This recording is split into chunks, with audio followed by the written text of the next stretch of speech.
Everyone, welcome to my video on how I make my walnut ink. I recently picked all these husks up off a walnut grove. They are all in that beautiful blackened state where the husks are essentially rotting off the shell, I guess. So this batch has been boiled for 6 hours, roughly, and I am now going to start the straining process. I will strain it probably a total of 3 times. The first time I will strain to remove all the walnuts and the husks, and then I will put it on to reduce even more.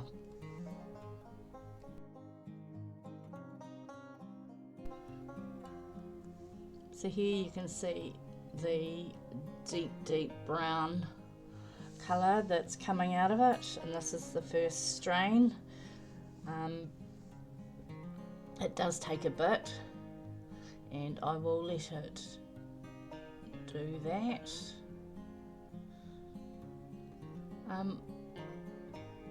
After I did this, I realised that I actually could have got a lot more ink out of this batch, so I had more walnuts that I picked up, so I'm actually going to chuck all these back and do another reduction from it. Waste not, want not, you know. Ooh, do you like my walnut cauldron? My big pot? I was given it by friends and I absolutely love it. Bring it out every year to do my walnut ink. It's getting rather stained now, but that's okay.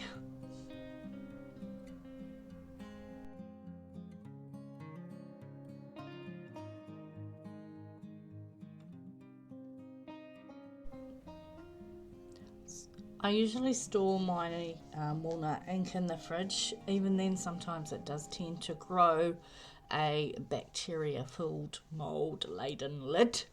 But I just pull it off. It doesn't actually affect the ink. I have read that you can add vinegar or alcohol to it, which will work it as preservative. I haven't actually tried this yet. And the other thing that I heard was that these husks are actually poisonous, so don't put, or they contain a poison of some form, so probably not the best idea to put them in your garden, although I'm not 100% sure on that, so yeah, maybe do some research.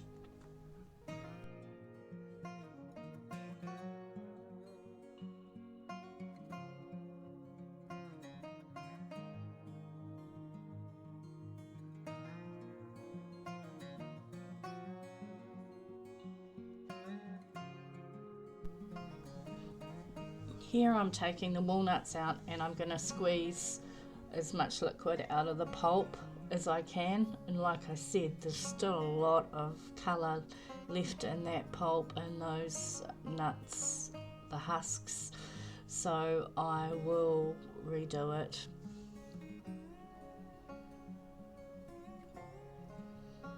So, but for the purpose of this video, we'll just show you the process that I actually go through to get this yummy colour.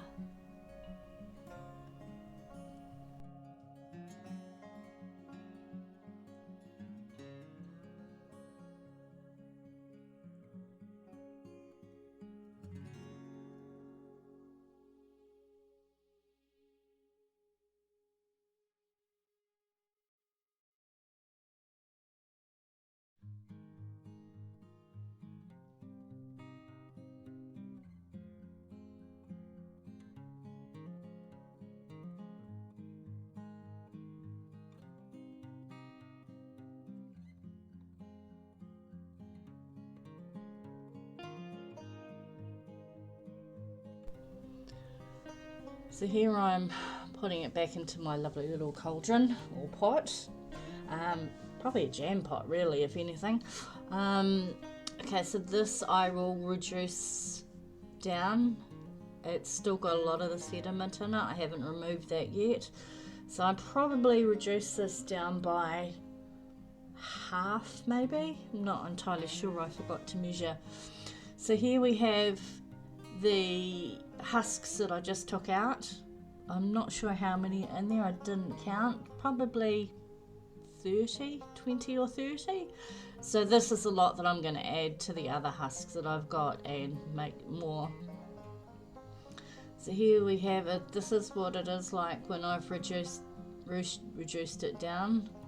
You can still see there's a bit of sediment in there. And here's the first, what it looks like on paper.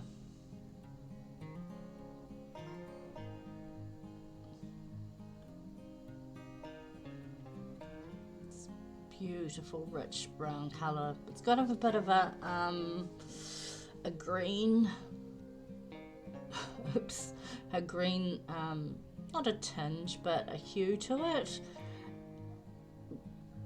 So you can still see the sediment in there. By the time I do my other two passes through filters, it will not be as sedimentful.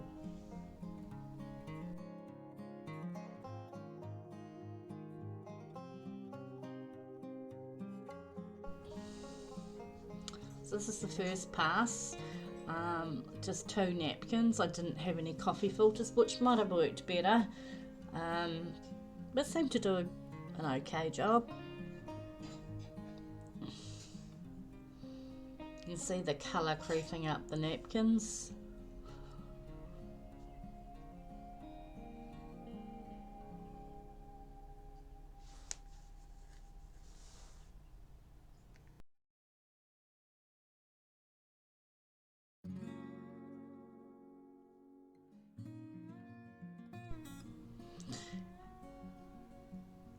Had a bit of an oops.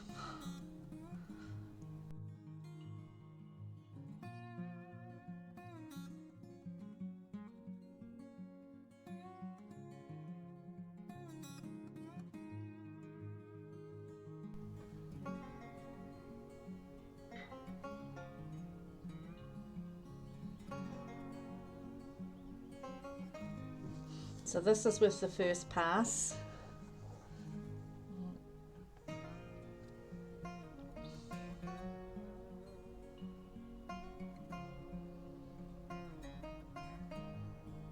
You can see a lot of the sediment's gone. There's still a little bit in there. And I could probably even reduce it down more.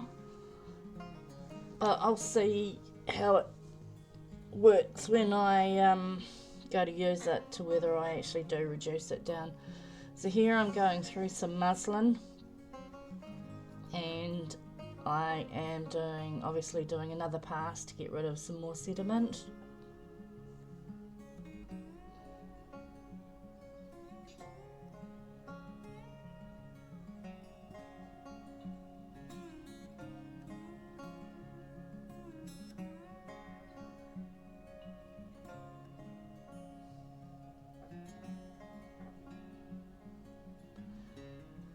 The insert is the dried ink the next day. And one last pass.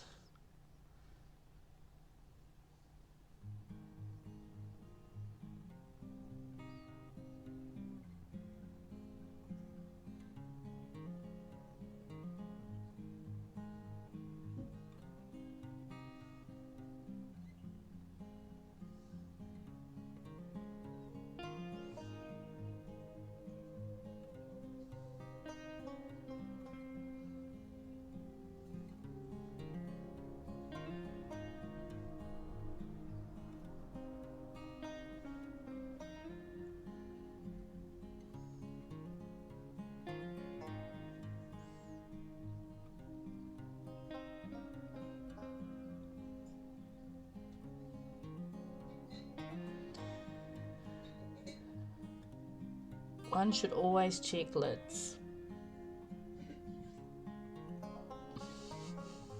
I nearly restained my chopping board, but it gives you a good look of the richness of the brown.